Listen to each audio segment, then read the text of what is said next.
Like to thank our esteemed panelists for taking the time out from their busy schedules for something which is very minuscule for a lot of the population outside.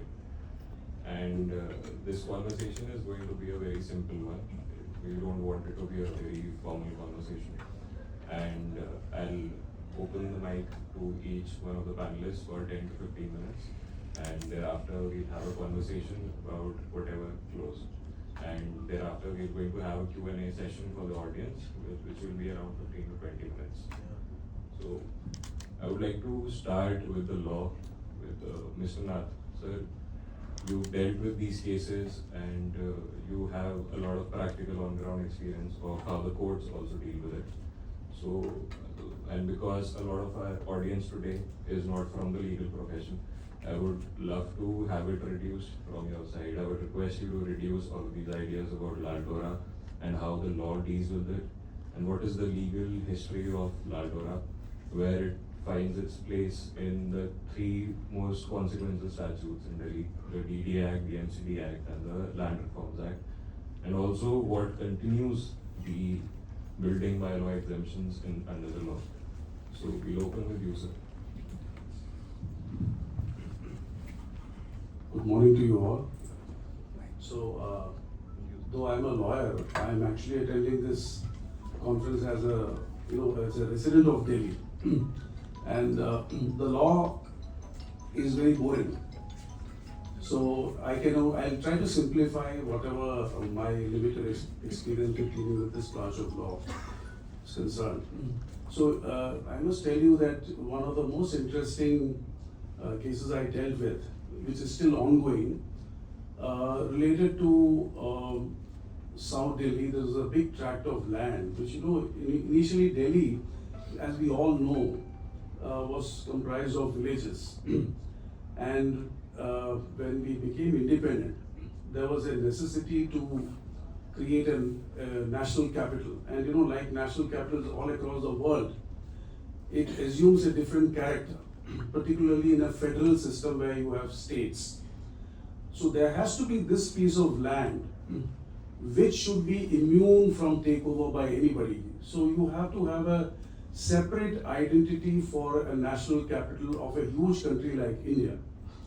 So you perhaps many of you would not even know that, for example, the Delhi police, the police is actually a state subject, but the Delhi police is directly under the control of the central government, for very obvious reasons. Tomorrow you will have somebody, a big group of rebellious people who come and take over your parliament or your police. So you make them immune to all those kinds, a kind of an insurance policy against a hostile takeover. Of course, it's all in the realm of speculation. It will never happen in a country as disparate and as diverse as India. It is never going to happen. So you have, this particular case was a case where I could trace the origins of Delhi as we see it today. So it all began with consolidation of land through land developers. One of them still exists, is doing extremely well. I can take the name DLF. So what did DLF do? It tried to acquire lands by approaching the Sarpanch. So this particular case, my client, of course I represent the third generation of his family. So they approached the Pandit Leela Ram, who was a very influential leader of that particular area of Delhi, and they persuaded him to request all his fellow villagers to give up their lands for a huge land back. So what he did was that because it was impossible for them to directly negotiate with those landowners, it was very problematic because you have to deal with individuals. But the leader of the commune, the sarpanch or the big landowner, he had a considerable amount of influence. So they approached him, and like all these people, they are very, very clever, and these are very simple people. So the long story short, he was persuaded, and he in turn told his fellow villagers that yes, it seems to be a good deal. He was illiterate. So one of the transactional details was that once this is done, the facilitator would get X number of plots of land in the developed area, and it was never given. So that was a suit filed in 1962, and the appeal is still pending in the Supreme Court. So that's how. So you see, it's all started off by consolidation through private negotiations. Then you had the other land reforms law, the DDA Act came in. And that is when the turning occurred, because DDA brought in the element of plan development. So of course, like Professor Ravindran would know better than me, it has its own pitfalls. There are so many layers to town planning in this country. So, the Lal Dora, the word is derived from apparently some British revenue markings, which divides the Abadi from the cultivated lands.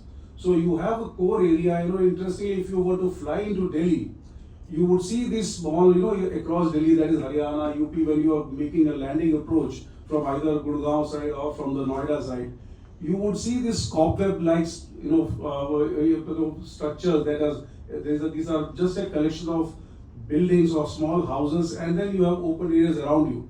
So I can visualize Delhi being just like that those days, where it was still a collection of villages. So it makes sense, what do you make out of those, what you see from the air? It is actually quite interesting. You don't see this kind of commune elsewhere. Like if you go to the hills there, you will find scattered houses. But here, this particular aggregation of houses, it also reflects a kind of social bonding. It shows that people have come together, they have a large tract of agricultural lands, they own them separately, but they have chosen to basically constitute a commune so that they can use their common resources more efficiently and in a sense of brotherhood. So that actually is what you see from the air is actually it is one of those manifestations of the sense of community. And the Lal Dora is that particular core area where you live, and then you have what is called Shamla Day lands, which are nothing but voluntarily contributions of each of those landowners. They have contributed a bit of their lands for common use. It could be for grazing your cattle, it could be a place where you come and sit and have a conversation in the evening. So, this is something very unique. I am not a student of sociology or history, but I assume that, this has gone back to generations, and they had that sense of community, of sharing, and of, celebrating. So that is something very unique about the Lal Dora of Delhi. Then, of course, you have there is a lot of, case law, etc., going on various aspects. Land reforms happened in Delhi. That again is a different chapter altogether. Then when you come to the development aspects, now the MCD Act does not apply to Lal Doras. Now, why did it not apply? There could be very good reasons for it. One of this could be that these are historical, these villages are part of history. You cannot alter them. And the existing structures, regardless of whether they are safe or unsafe, need to be touched. So my suspicion is this particular exclusion of Lal Doras is by way of a political design. It reflects the political character of those villages, and they are politically influential. And it is also unfair for them to be asked to remodel their whole households and their homes, which they have owned for generations, they have lived in for generations, to conform to the needs of what is enforced artificially by law. So there is a sense of equity in excluding them. because you cannot expect them to just reinvent themselves overnight and out of their own funds. Yes, it would have been a different thing if the state provides that support in redevelopment, and the state does not provide you with resources for redeveloping these urban villages.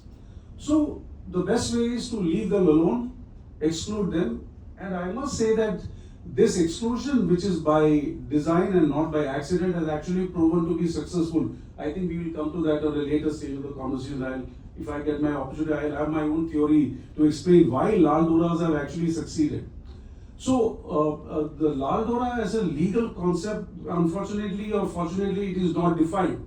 And I think it's better left that it is left undefined, because the moment you define it, then you have other problems. Then then you have regulators. Somebody, when you make a law defining something, then there are bound to be issues. Somebody will come and say, oh, you don't conform to these standards, so you will not qualify as this. So it's better to left certain things are left undefined and unregulated, and they will find their own peace. So that is what, and then we will take the conversation further. Thank you. Before I come to you, Professor Ravindran, I would just like to tell our panelists that you can also have a conversation amongst yourselves. We don't want it to be a formal conversation. So, Professor Ravindran, given your experience and your experience in urban planning particularly, I would want to know, and I would want you to explain to the audience as well, what is the outlook of a planner sitting in DDA when he looks at a Lal Dora and these villages, and this incongruence that is created in the life outside of the Lal Dora and inside the Lal Dora. Is it ever addressed in urban planning? And more particularly, a question for you, sir, what is the way forward? Because no one really talks about that.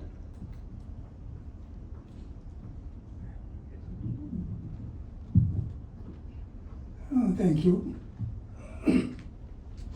I think I want to say thank you for calling me to be here as part of this discussion. It's particularly relevant because of the master plan, the new master plan which just been brought out last week. And it's also ironic that we are calling it urban villages and Lal Dora and so on. The new master plan has no mention of any such thing as Lal Dora or urban village, because it is assumed that they are all urbanized. Because they have been through municipal acts urbanized, and now the new master plan does not mention the urban village at all. Even in the preamble where they talk about the history of the city, they don't talk about the urban villages. There's no mention of it at all. They talk about heritage in Shahjahanabad and in Lutyens area, and also in North Delhi, near the ridge, and so on, but they don't talk about urban villages as being part of the historic growth of the city. In other words, the first act, when they actually delineated the urban village by Lal Dora, by a red line around it, or a red string around the settlement, served them two main purposes. One was to keep away these complicated places which had its own village administration, social structure, history, and intense development and mixed use, and also land uses which are inimical to the uses of an urban area. So therefore you isolate them. The second thing, and the more insidious purpose, was actually to grab the isolating the Abadi in order to grab the village commons. So the entire village commons were literally stolen by legality. I mean, it's an oxymoron to say that, but it is stolen through a legal framework, making sure that they can take over they can leave the Abadi area alone and take over all the commons. For instance, there are grazing lands, there are fields, there are water systems, there are tanks. For instance, this area where we are sitting now was a tank. It was a water body. It was pretty deep at one time, and it was serving the village here, which was just next door. And it was taken over and turned into a post independence development. Now the main change happened during the partition time, and when 5 lakh refugees came into Delhi and they had to be rehabilitated. There was a rehabilitation commissioner, and he was allotting spaces to people, and all these areas that we see now in South Delhi are most of the South Delhi residential areas we see now are actually the land belonging to urban villages, which have been taken over by legalization of them as developable property. So all the water bodies were taken away, the fields were taken away, the grazing lands were taken away. So when you actually remove the basic backbone, economic backbone of a village, which was depending on a rural function, you remove that rural function, it no more remains a village. So it is also ironic that it continued to be called urban village, even though they were not serving the rural function. It also opened itself, it made it more susceptible to all kinds of other incursions of development. And I think the best examples, and the first and the most interesting example we have is of horse cars, where a few arts and crafts places came up initially because they were priced out of the regular markets, that they went there and they began, and finally they grow in such importance and prestige that the area slowly increases in land value and becomes a valuable property. And that led to a kind of an urban osmosis where lots of uses which did not find location within the fabric of the city actually flow into these locations, and that's how we now have the many restaurants and pubs and clubs and various things have come up, which are completely different from the kind of functions which they served. Now, so there is two levels of theft here of land. The first is that you steal away the abadi of the place.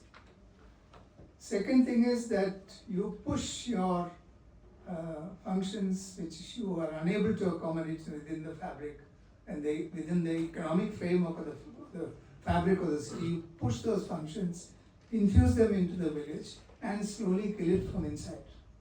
So it became a non-rural area, like for instance if you go to Oscars, there's nothing rural about it. Initially in the 80s when Dastakar and Amravastra Kosh and all began in Oscars, one could see charpais being put out and the original quote-unquote dehatis sitting on the charpais, buffaloes parked all over the streets and so on and so forth. Now progressively they've all vanished, and now it's totally infused by functions which the rest of the city does not want to accommodate. But this is not a process which is only common to Delhi. I've seen the same thing happen in Greece. In Athens, for instance, the Plaka areas is completely become urbanized in this very form. That is taken over by pubs and clubs and bars and so on and so forth, and slowly converts itself into a 100% urban function, and therefore becomes an extension of the economy of the formal economy of the city. Initially it was what is called informal economy, but there's nothing called informal, actually one should call it non-formal, because it has its own formality within it. It has its own financial structure, it has its own manufacturing and its own end of selling, and we see the tailors that we see on the road are the last consumer end of that whole chain of informalities, quote-unquote non-formalities, which infuse itself into urban villages as well as into the main city. So there is these two types of things have happened, and now the third one, which is the final death knell on the idea of the urban village, is what the new master plan has done. The 2047 master plan, the Viksit Bharat, it is meant to be co-terminus with the Viksit Bharat idea, the new master plan. Even though it was originally conceived till 41, by some magic wand, they have pushed it to 47, and all the projections also have been extended to 47. And they say there will be 32 million people in 47. And we also see a very aggressive posturing about land in the new master plan. Most importantly, it refuses to recognize the urban village and the city, and the role of the urban village in defining the cultural character of the city. If you look at the urban villages in South Delhi, south of Delhi, south and southwest of Delhi, you will find that most of them also were connected with important saints of Delhi. And most important of it is the Nizamuddin Dargah and the area around the Dargah, which is an 850-year-old urban village. I mean, you can call them urban village now, but it was an 850-year-old settlement. It was never a village. It's always a very urban place. It was small, relatively small to a metropolitan city, but it was complex and fully urban in its function. If you can say that the business of religion is urban, then you can call it a fully urban area. Nizamuddin, for instance, been wished away as an urban village now. The importance of Nizamuddin to define the character of Delhi, it's far more significant than that of Shahjahanabad. It's much more consequential to the growth of Delhi's psyche than any other settlement that we have in Delhi, including Latin's Delhi and including the Khan Market gang and so on. It's far more consequential than that. And that's now been wished away as a separate entity altogether. That means the present master plan also proposes that it be brought into development mode through land pooling. Land pooling is also a concept just introduced in the last master plan and is still struggling to find its consolidation as a development process. It was introduced by DDA, in fact it was outsourced by DDA to Professor Ribeiro, who was in fact one of the stalwarts of planning in Delhi. He has been chief planner of TCPO, that's Town and Country Planning Authority. He was chief planner of DDA. He was the director of SPA. He was also in INTACT, secretary in INTACT. So he has played different roles in the field of urban development, but with always a sympathetic eye on heritage, history and conservation.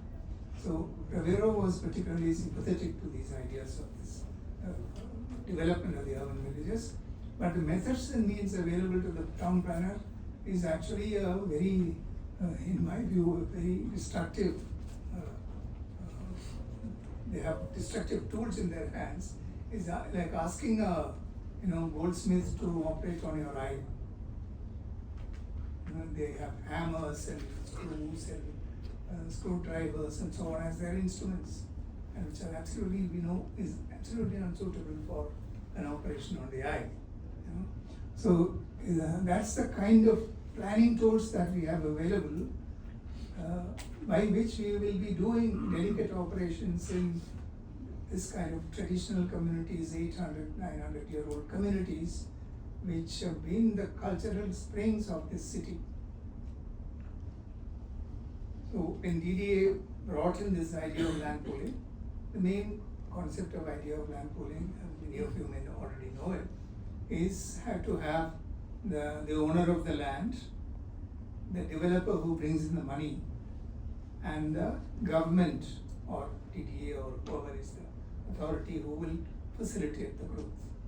So the landowner will remain a partner in the project, and they'll have a share in the enhanced value of the place after the development input comes in. and government will facilitate that input. So now they want to apply that thing to the urban villages. Now, what will be the consequence of this kind of a policy, and what will you do if you do an eye operation with a hammer? That's the kind of question that we are asking, and we are saying what will happen if we apply land pooling to the urban village. So this is the final theft of, it's not just theft of land or theft of space, this is the theft of identity. After this, there will be no identifiable social or historic or physical entities called the urban villages. Once the new master plan is in place, it is already in place.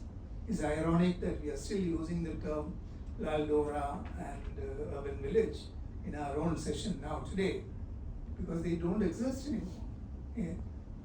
The master plan is the legal document, and it does not recognize these terms. It just ignores it. So it ignores it to the point that it suggests, of course, it takes cognizance of it to the extent that it's suggesting land pooling as a method of redeveloping. In other words, they are seeing it as a land resource and not as a social, cultural, historic heritage resource. So this, I think, is a very major change that's going to happen. It will be the last nail that will be driven into the coffin. We have also, apart from this 135, we have 135 urban villages, and we have about 350 odd villages. Villages are not necessarily of heritage value, but they are abadis where people have settled outside the master plan premises, using agriculture and agriculture-related incomes as their source of livelihood. And there are 350 of them, out of which I think 90% of them are already urbanized by a municipal act. So they are already urban areas and not villages anymore. The regular bylaws which are applicable to any other part of Delhi would also be applicable there. And the new master plan is planning to develop 40 lakh new housing, 40 lakhs. Sometimes they say 30 to 40 lakhs, but generally the figure is 40 lakhs. And 40 lakhs housing is like a big city. It's like setting up another city within the city. But Delhi has a confined area because it's surrounded by other states. It cannot expand horizontally anymore. So they are looking at internal growth by, when they say internal growth, they say the easiest and the most seductive solution is to go high-rise. Go high, because then the developer makes more money per square meter of land he invests in than if you don't go high. So they have already fed it into the politicians' ears that high-rise is better than low-rise. They don't look at, if you bring in 40 lakhs new households, new houses means 40 lakhs into 5, number of people who will be inhabiting those places. Look at the water requirement, look at the disposal requirements, look at the sewage, look at the roads, look at the parking, look at public open spaces, look at amenities, look at hospitals, look at every form of physical and social infrastructure that you require to service that kind of a population. And that land is going to come from where? That's why they are now targeting urban villages, urbanizing them, and saying that they will be brought under land pooling. So there are lots of things to think about. I'll close here. I don't know whether I've done justice to your subject. So I'll close here and be open for discussion after the. Thank you. Thank you. Thank you, sir. And you made a very pertinent point about the informal economies that function in these spaces, which brings us to the third panelist we have here, Dr. Malika Chaudhary, who has worked extensively on informal economies within the Lal Dora spaces. And Dr. Chaudhary, apart from whatever you would like to add on to what our other panelists said, I would love to hear from you. Why are these people in the Lal Dora spaces and these economies, why are they forced to operate in a particular way?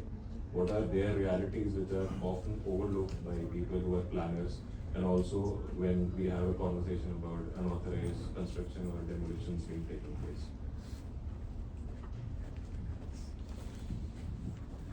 Thank you. Yeah.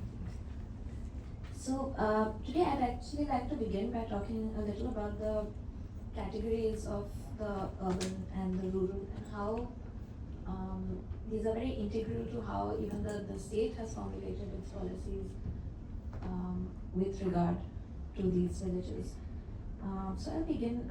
So the village basically occupies a very important location in early studies of Indian society. The village is not just a settlement but also a methodological entry point to the study of society. And this was true during the colonial period when the village in a sense was constructed as being representative of society. And also we see it in the colonial and the nationalist imaginations of the nation itself. Concurrent with this was also the juxtaposition of the village and the city, where the city is sort of constructed as the polar opposite of the village. So the cities were seen as places of corruption as part of a colonial project. Post-independence, this framing of the village as representative of Indian society continues to influence policy decisions, but at the same time the village comes to be seen as something that needs to be changed, something that is backward. It was that we need to urbanize the villages. And if we look at the early, if we look at the planning commission documents, the first 5-year plan over here, there's this construction of again we see this binary is constructed between the urban and the rural, where an underdeveloped rural is juxtaposed against an already developed or developing urban, which only needs to be managed or administered properly. So there's a sort of linear view that looks at the village or the rural as a residual category, and that which is not urban gets defined as rural, and the rural is associated with characteristics like poverty, migration, with needing to be developed. And in fact, for a long time, even urban poverty in India was not, it was framed as an extension of rural poverty through the migration of people, although these are now also recognized as urban issues. So what happens when we look at a place like Delhi and we look at urban and rural villages? So yes, as there's a projected population of 3.2 apparently, 32 million, 3.2 crores. And so Delhi has already 8 official settlement types, of which urban and rural villages also house a large number of people. And these are all settlement types that have different forms of tenure, formality, legality. And that itself, this official classification itself tells us that there's a great variety in urban forms and settlements. In fact, as per the Delhi Urban Environment and Infrastructure Improvement Project document that was published in 2001, at that time, the urban and rural villages together were recorded as housing 11.7% of Delhi's total population. And if we consider the growth of the rent economy since then and the movement of people to the city, it is very likely that this figure has only grown. So a binary in that case then fails to capture the reality of the urban. However, we see that there are certain ideas of the urban that are urban and the rural that are explicitly or implicitly articulated in the planning documents. And why I speak about this is because such ideas, they impact our policies and also the ground realities as a result. So one of the crucial documents in this regard is the master plan for Delhi. And so the 1962 master plan, which outlined the planned development of Delhi and guided the contours of the land acquisition exercise that unfolded, envisioned the acquisition of around 62,000 acres of land. Of this, around 30,000 acres was to be for residential development. District regional parks was to be around 25,000 acres, and all of this land was coming from what was to then become the previously agricultural villages of Delhi. It's important to note that of the 62,000 acres, only 562 acres were earmarked for under the head of general development of villages. So one of the salient aspects of the plan was that of zoning, which envisioned the city as divided into self-contained zones with very strict demarcations between commercial and residential uses. And while it does recognize the existence of these non-conforming uses, it also it remained intent on a separation between these. With regard to the villages themselves, the concern expressed was that these sites should be integrated into the city. So if you read the plan, it says that it cites Kotla Mubarakpur as an example of what should not happen. It says that we want to integrate the villages into the city, and this is what will happen. So it is cited as a cautionary example. One of the ways in which the villages were envisioned as being integrated into the city was through appropriate land use and work that was in line with urban expectations. So to this end, the plan states that village-like trades and industries, keeping milch cattle, pottery, tannery, etc., will also be moved out of the city into urban villages. So such a statement makes it clear that the state's imagination of the rural and the urban plays into determining what activities are seen as suitable. And the direction to push village-like trades and industries to the peripheries of urban Delhi is then indicative of the scope of economic restructuring that took place when the village lands were acquired. So it was not just agriculture that was displaced, but also a number of other lines of work that was seen as associated with rural life or village life. However, at the same time, as the other two panelists have spoken, that there was a policy of exemptions or exceptions that were carved out for these villages. So despite the stated intention of integration, one sees that the state also applies a flexible approach. So one of these is, of course, the 1963 MCD circular, which provided exemption with regard to certain kinds of building regulations, and which has subsequently been credited with the unregulated construction activity that took place in the village abadis. Another instance that I have done some work on is the 1965 bylaws that were framed with reference to, again, the 1957 Act, which allowed for the keeping of a single cow or female buffalo for milking or domestic use by a family, but not for dairy farming in urban areas. So one sees that making this allowance has since then again become a subject of conflict and has also resulted in the creation of a grey area where people, maybe this addresses the question of sort of the informality of this process, where people are able to use this creation of a grey area to their advantage, and often keeping more than one animal, or often running dairy enterprises. And several scholars who've worked on these spaces have argued that the policy exemptions were part of a strategy that allowed the state to absolve its responsibilities towards the villages while simultaneously making a claim on their agricultural lands.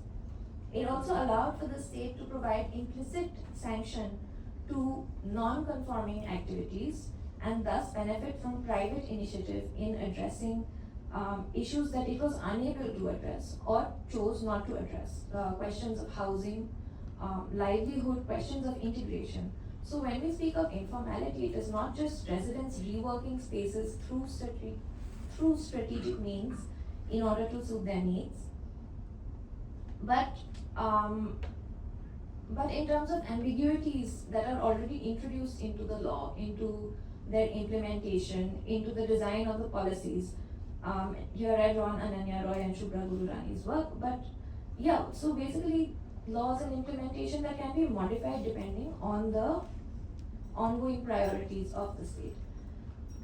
But this brings us to the next issue, which is that after these exceptions were given, later on the state again develops a great amount of concern because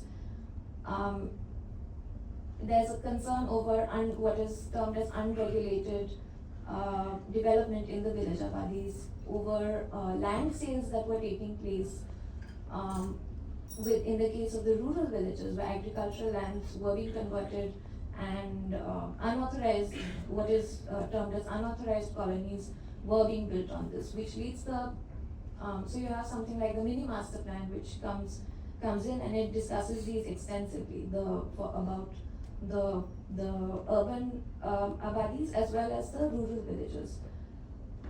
And these are very important because then they seem to threaten a particular urban vision which this unauthorized development is seen as potentially threatening.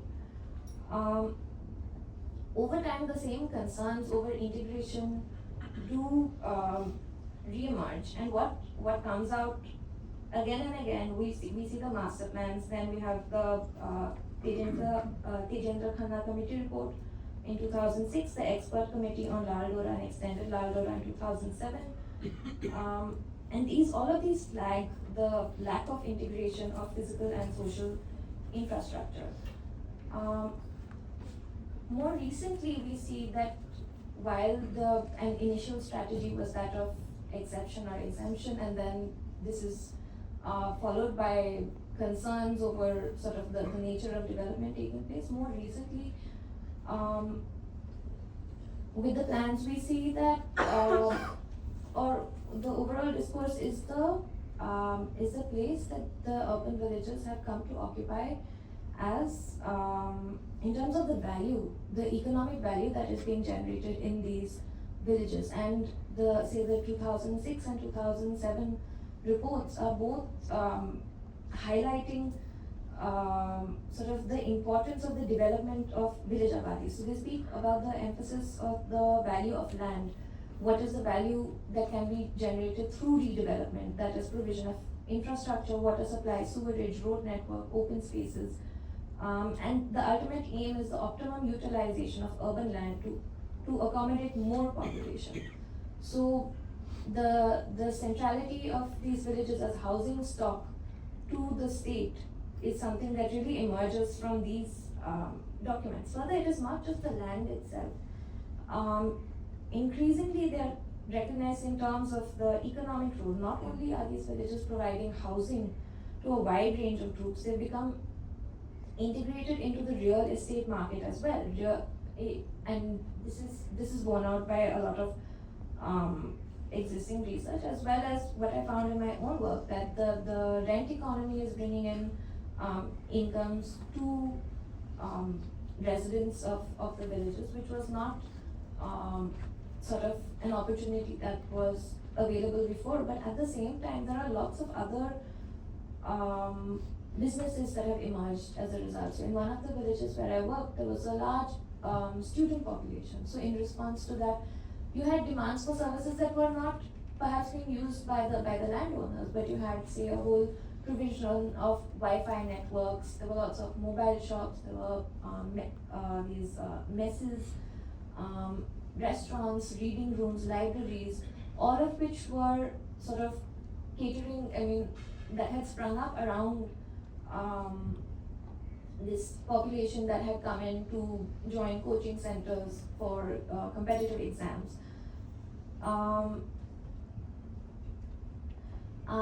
At the same time, so actually when I did my work, there were also the MCD ceilings were happening at that time, and some people thought that I was also doing a survey for the MCD. So basically what came out very clearly is that the exemptions that happened, even though they have been withdrawn,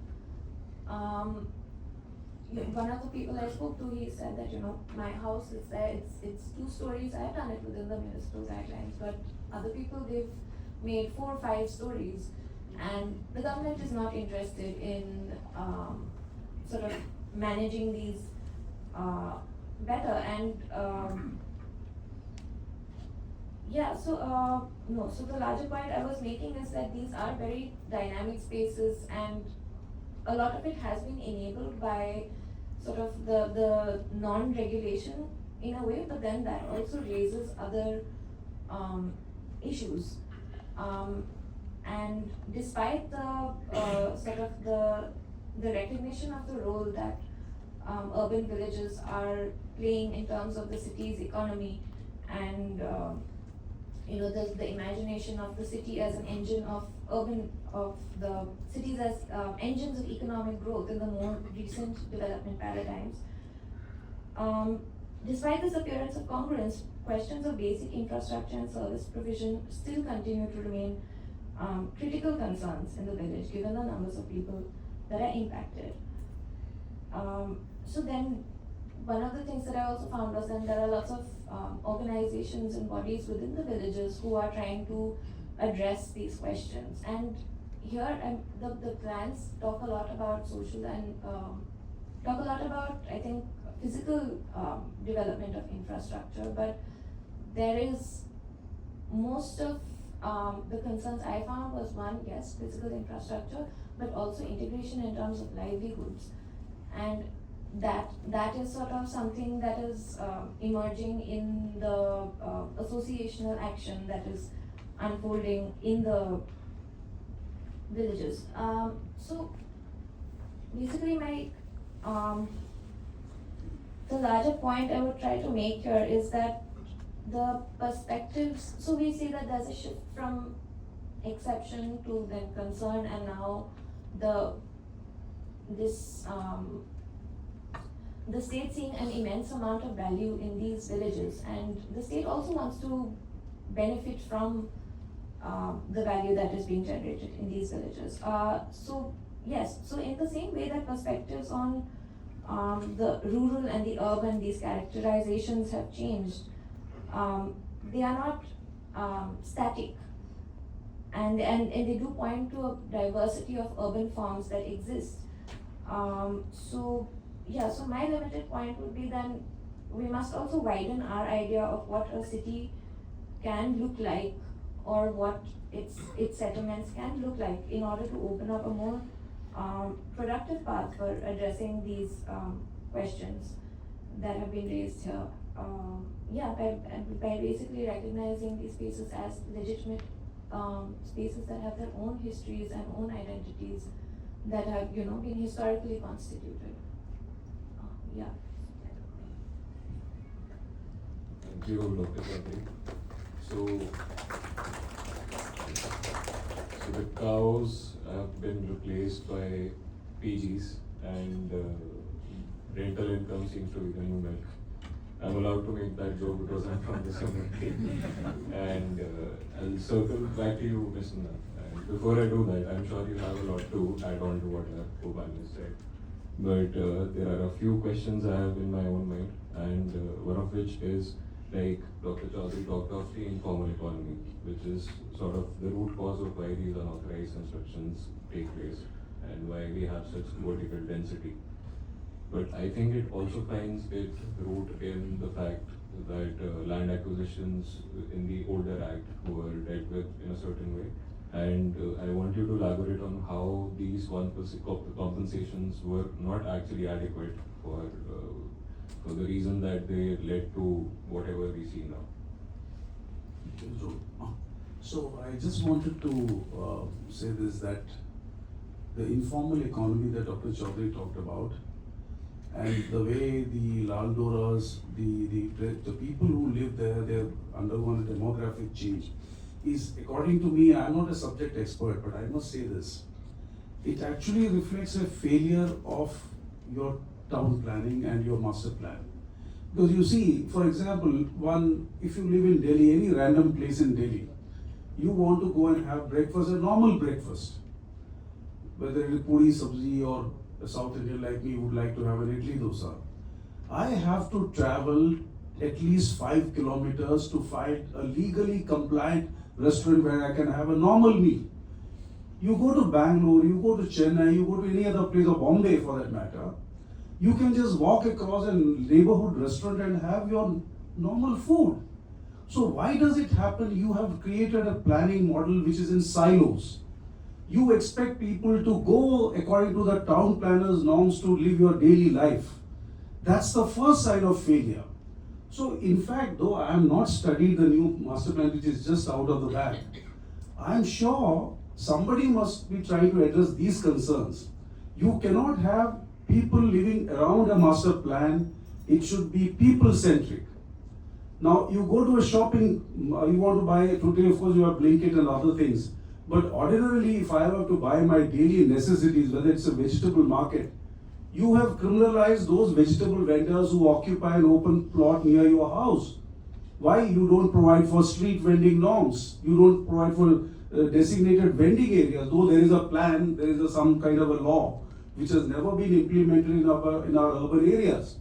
So in Delhi, when it comes to critiquing the planning model in Delhi, there is lots of things to be said. It is absolutely a failure. It has created stratification of society. So where does a poor man go, a migrant who has come to Delhi in search of work, where does he go and stay? Your housing models do not cater to the poor. Now, I am reminded of this judgment of the Supreme Court in 1984, that's the Olga Tellis case. Now, what happened was that the state started removing all street hawkers. And one of the ameliorative measures they said was, well, we are putting up a settlement for them 30 kilometers or 40 kilometers away from the town. Now, you don't expect poor people to be shunted out to some corner of the city, the outskirts, and expect them to spend money and come to the place where they vend their goods. So the Supreme Court said, no, you can't do it. And that entire relocation plan and the removal was squashed. Now, we need to keep that principle in mind when we build cities. And that brings me to the topic of the Lal Dora. The Lal Dora is actually the only refuge for poor people to live in. And they have created communities and an economy. Now, you surely don't need buffaloes. Now, it's all aspirational. Now, I spoke about my client, Pandit Leela Ram. Now, he is into his 4th generation. Does his great-grandson have the same aspiration that his great-great-grandfather had? No. He doesn't want to have a buffalo. He wants to have a car. What's wrong with that? We are nobody to judge that. Whether he should have one vehicle or one buffalo is entirely his choice. So it's time so the problem with our society is we are very poor at documenting. We have no sense of history. Why? Because Lal Doras have no relevance today, if you ask me, because there is no village, there is no agricultural land here. You're surrounded by urban development of a very indifferent nature. Why do you expect people living in those communes to keep on living according to their historical norm, which they no longer identify with? They only identify their friends who live in the poshest part of the cities. Now, if Dhruv were to be somebody who's from a Lal Dora, he would always like to see how his friends are living in the other parts of the city, in the so-called developed parts of the city. So, Lal Dora is a historical concept. It should be preserved in history. Somebody like Dr. Chaudhary has documented it and continues. I'm sure there are many other people who are looking at it. It has its own value system. For example, it's a very interesting thing. It's nothing to do with the physical concept of a Lal Dora. You see, as I was reading up, mostly on Google, so in all these urban villages in the north, particularly UP and Haryana, you have this concept of a bhaichara. Now, the bhaichara means it is something very organic. It is not a mere social norm. What it means is that if I live in a particular village, every other boy or a girl is my brother or sister. We cannot get married. Now, this is actually biologically such an important concept, though socially enforced. It has ensured that people have maintained genetic vibrancy. And I would like to believe, though I'm not a subject expert, this is just a random thought. Why do you explain that? Why do most of India's boxers and wrestlers come from those areas where you have this concept of a bhaichara? So I'm sure people should study this. There is a much more deeper meaning to it than brick and mortar. So I am somebody who believes that history is today. History does not stop 200 years. It did not stop 200 years ago. What we do today becomes part of history in the future.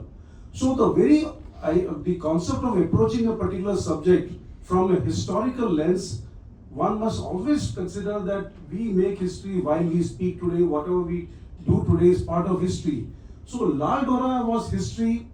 It remains history. It is completely subsumed by everything that goes around it. Our regulators have probably failed to identify what needs to be preserved in a Lal Dora. What are the historical concepts which actually need to be preserved and recorded for posterity, while allowing the people who live in those areas to march ahead. And today I agree with you that, for example, you go to Hoska's village, it's completely different from what it was, say, 40 years before.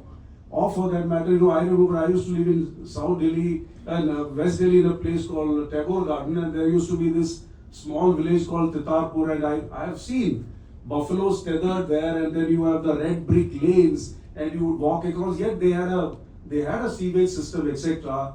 And you had these small bakeries where they would make this namkeen bread kind of a thing, which the working class eat for breakfast. So these are all things which should have been documented, and then there is nothing wrong in saying that, well, these must give way. There's another reason to it. See, cities must be manageable in size. You cannot have cities which run already, according to me, if you travel across the world, you would find that most cities are just walkable, or maybe, even on a bicycle, European cities are surely like that. Say that from one end of the city to the other end, it is 100 kilometers, 75 kilometers, completely unacceptable. So you need to have some innovative measures to make available more land while keeping the dimensions of the city efficient.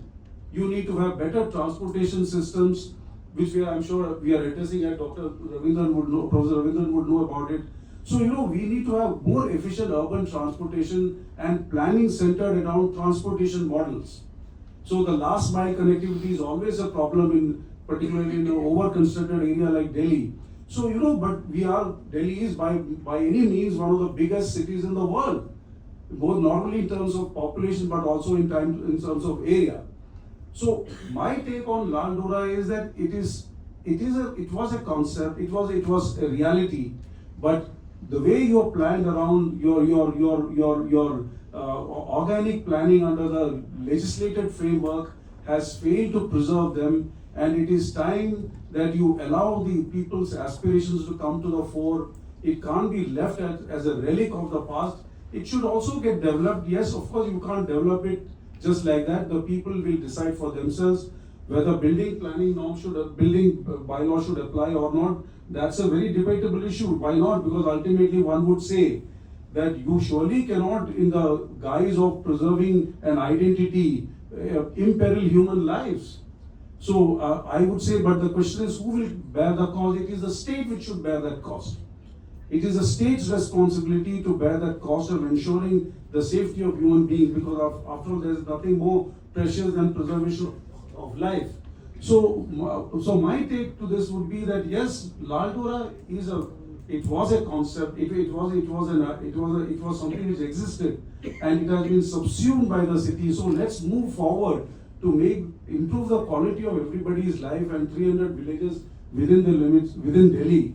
I'm sure with proper planning, you should have a dedicated plan, or as part of the master plan, you should have a separate mechanism to deal with how to develop these lands. You obviously cannot overwhelm them by your normal developmental model. It should have something unique addressing to it. And some of these urban villages have some distinct character. They have historical relics or structures. They surely need to be protected. So I'm not saying that completely white for them. Do preserve those. Let each one of them come out with their identity, and there should be some means of protecting and preserving that identity. That would be my view. Thank you, sir. I think you're right about Lal Dora. I think you're right about Lal Dora being a redundant concept now, but it gets a lot of bad rep. But there is also something very important that it does. It gives people like myself, it gives us a place to belong to, which we don't have. For instance, one of my colleagues, Gagan, has said this often, that when during the winters we face so much pollution in Delhi, most of the people, they go back to their respective villages, a lot of times their hometowns.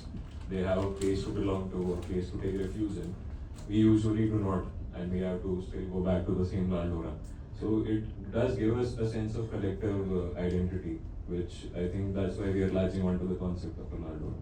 Now on to you, Professor Ravindran, if you have anything to add on to this. And I just stick to a small comment on the economy of the Lal Dora and the rest of the city. If you look at how the planned thinking, what informs planned thinking, is that if there is an informal economy, they are not bankable. That informal economy is not bankable, okay? Because it has its own closed circuit movement of finances, resources, labor, places, and amenities, and selling places. You know, it is a closed loop. So the idea of the plan, the stated objective of the plan, is to move away from the informal economy to formal economy, because formal economy is bankable.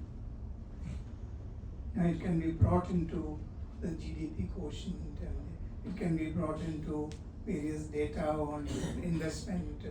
It's a huge amount of money that is in circulation outside the bankable circuit, and the objective of the plan is to move it to the bankable location.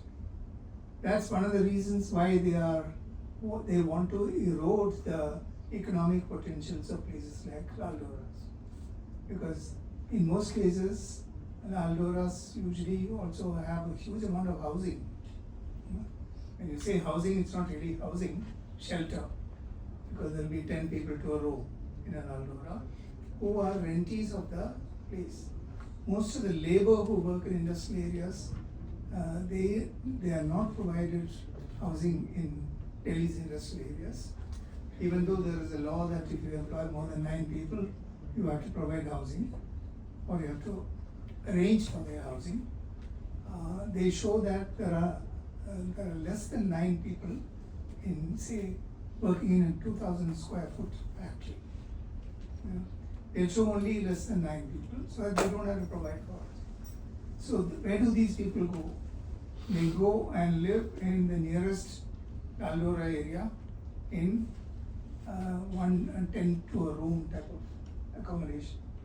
And in that place itself, you also have, maybe in the same building or in the adjoining building or in the neighborhood, you have what you call non-formal manufacturing centers, where the electricity is just tapped, it's not metered. Water is just taken, it's not paid for. None of the resources are paid for. And the finances flow through the non-formal financial channel.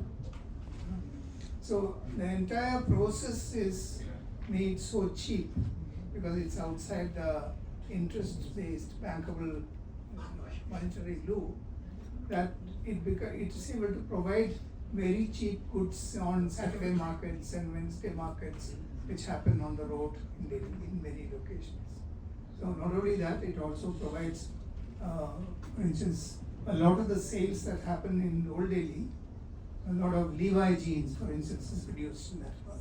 I'm just using, it's nothing to suggest about Levi's, but I'm just using a brand to show that all the brands in the world are used for production in these locations, and they move on to formal markets for sale. And those formal markets have on Saturdays and Sundays, like for instance, if you go to Karol Bagh area, you will find Sunday markets springing up, major marriage markets spring up on the road, and all those goods and services, all those sequin work, everything is done in Lal Dora areas using non-formal labor, and it subsidizes the main economy of the city continuously. So as this subsidy is not bankable, the official planning mechanism would like to move all this to more bankable locations, so that it will become part of the financial flow which is contained by, the kind of interest which want to contain that financial interest, and planning is just an extension of that network of control.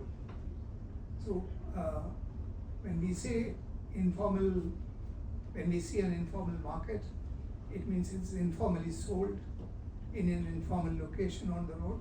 It is not really informal because they have to pay hafta for that space. There's per day hafta for every location. In Chandni Chowk and all, there are 4 rows of places which are rented, paying hafta every day. So if you don't pay the hafta, they just drive you out of the place. And there are people who police that whole thing. Non-formal police who police that. Because if you stand around too long in front of a vendor and you don't buy anything, they'll chase you out of the place. They'll poke you with a stick and say, move on. Because it is totally controlled, because it's finance. And that finance is connected with all the, I'm sorry to say this, like the auctioning of posts within governments. In places where there is more informal economy, there is a larger sum of money that is paid for auction. So there is a reality like that. And we are all part of that. When we are going to a Wednesday market and buying a cheap plastic mug or a bucket from some location on the road, it is part of that economy. And all of us are part of that economy. And that economy is largely supported by Lal Dora areas. They are also supported by non-Lal Dora areas because they spring up in slums and informal settlements, unauthorized settlements and so on. But they are also in Lal Dora areas. For instance, housing, apart from accommodating workers' housing, Lal Dora areas like places like Munirka, for instance, accommodate a huge amount of students. Jia Sarai, Munirka, for instance, has a lot of JNU students who live there. Lots of people who are kind of single and cannot afford proper rent. They rent these spaces. And there's a huge number of single male accommodation, that's male and female accommodation, that's provided in these Lal Dora areas. And that's one of the things which is targeted in the new 2047 master plan, is to create housing for that segment of people. That means the demand for that housing in Lal Dora's areas will diminish, and therefore there will be more available for land payment and being brought into the formal market of housing. So it is a very, very complex framework. It's very much outside all the wishful thinking we do. It's a deadly framework. And only thing that one can do is to actually work with it rather than work against it, because it's not very easy to work against it. Master plan after master plan has been attempting to move more and more of the city economy into the formal segment, into the bankable segment, but it hasn't worked. It's continuing the way it was because there is that whole network of labor, money, resources, amenities, and space which is provided by Lal Dora and urban villages, which are available for that activity. And that's also marketed on the road. People who are the custodians of the road are actually marketing that space which is there. And that's part of this economy. That money, gets invested into buses, or the money that's made on the road is invested into buses or taxis or things which are under control of those same custodians. So it's a very strong network of financial and economic structure together, functioning And then that loop, urban villages and other village areas, rural, semi-rural, abadis in Delhi are part of that. Entire fashion industry, for instance, is dependent on people who work in these areas, where they 50 people, 100 people work in a large hall, and they're producing the highest brands in the world, and they're moving out from there, quality control checking, and stage by stage they move on to better and better located spaces in the city, and finally they are in the highest end places. They're sold in the highest end places for the highest amount of margin. So there is a very strong network like this, which are embroiled with our economy. And Lal Dora is one loop, one space in that loop through which this economy is moving, continuously moving. So it's not very easy to wish it away, and it's whether we would like to have a different texture or not. It is this economic compulsions are going to dictate the kind of the texture of development that we are going to have will be dictated by the texture of this economy. Thank you. Sorry, Dhruv, actually you asked me this question about land acquisition. I'm sorry, I couldn't answer that. I was so carried away by the... So the funny thing is that we had a land acquisition law made by the British till as recently as 2013. So the basic model of land acquisition under the British, as envisaged by the British, required the land loser to litigate for market compensation as if he was fighting a private litigation. So therefore what he does is, now the collector, the person who is actually the initiator of the acquisition, he decides that, okay, I want this particular piece of land for public purpose. And then he notifies the extent of land, and then you have a right to object. Now, what could be the objection? Now, suppose, let's say, the collector says that we need this land for the purpose of developing a pond, a lake, for agricultural purposes. So, what possibly could be the objection of the landowner? He can only say that, why my land? Why don't you go there? So it was reduced to a mere formality. Once a notice is issued proposing to acquire the land, it was taken for granted that it will go through, unless of course you are somebody very politically influential. Now once the land is acquired and the collector says, okay, this is just barren land, this is, according to me, there are only 3 trees there, mango bearing trees, so the compensation will be 100 rupees per acre. So I say, no, it's not 100 rupees, it is 1 lakh rupees per acre, look. So he says, okay, you may be right, but according to me, it's only 100 rupees.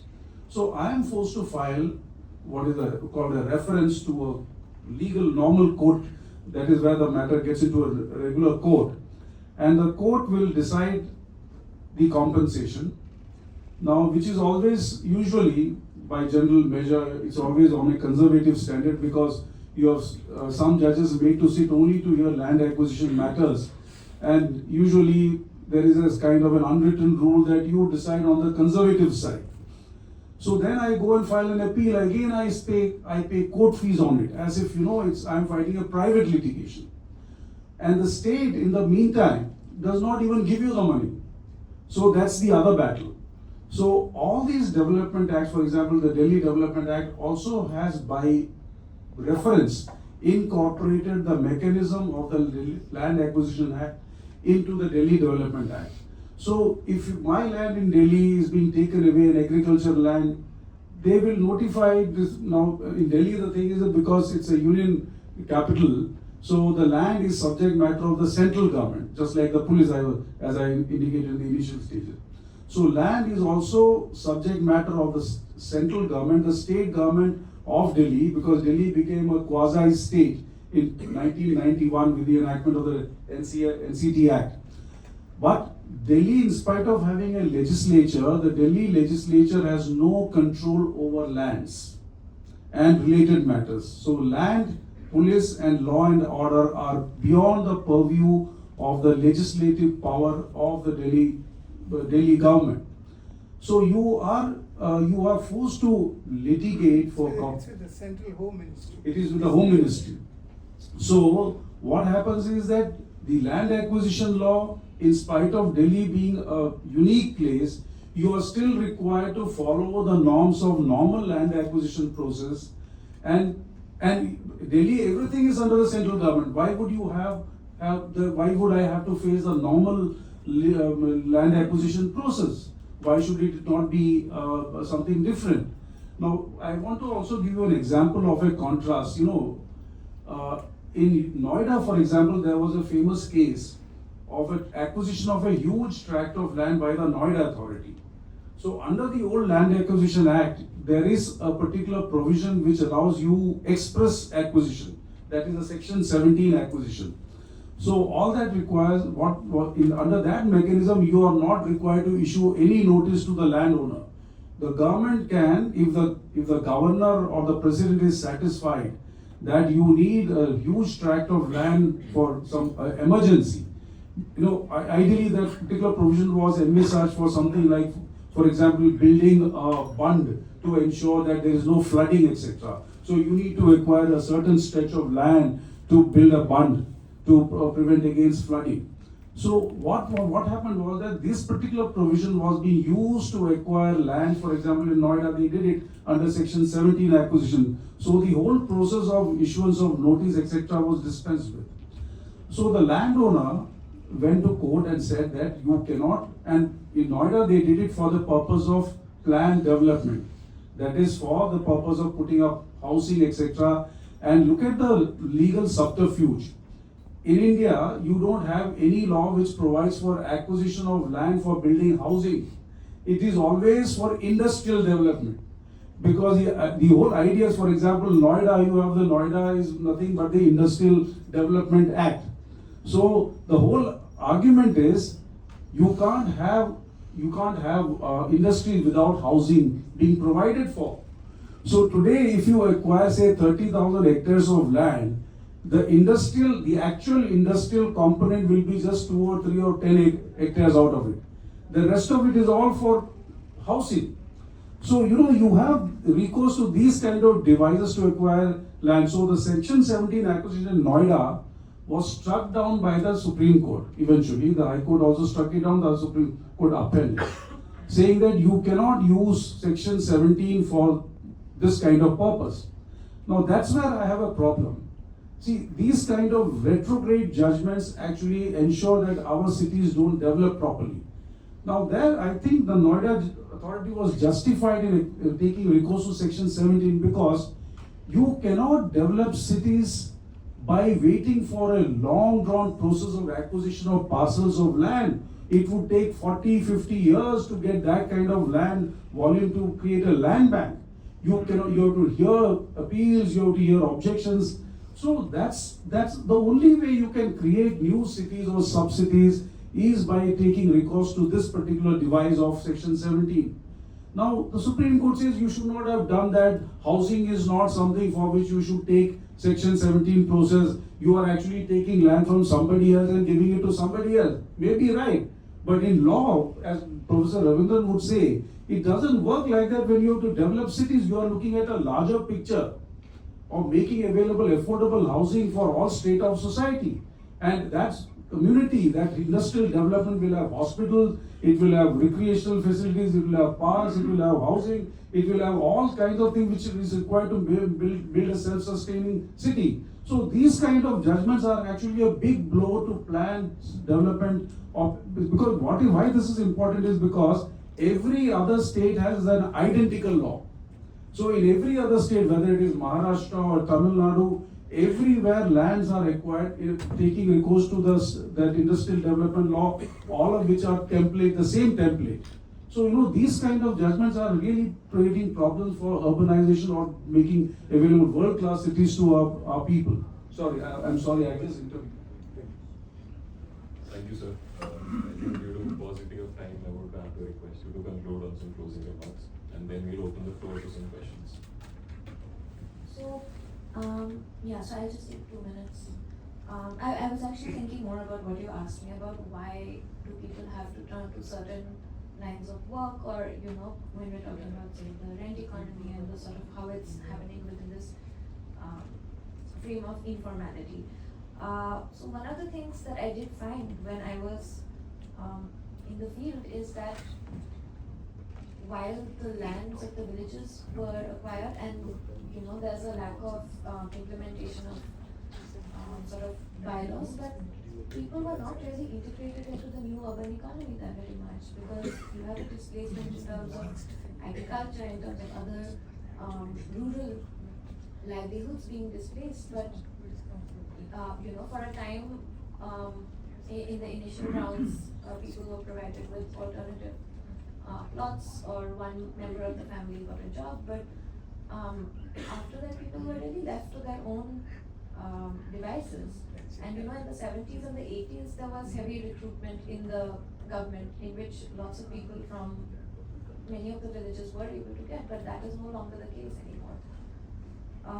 So when we think of how things are developing in a uneven way or in an unregulated way, it's not a judgment on what should or should not be, but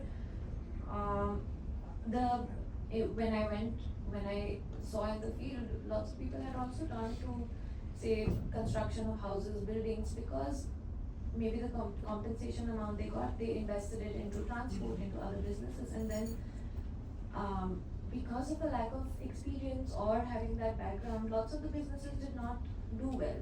So ultimately people were left with their households, with their properties, and they sought to turn that into a source of livelihood.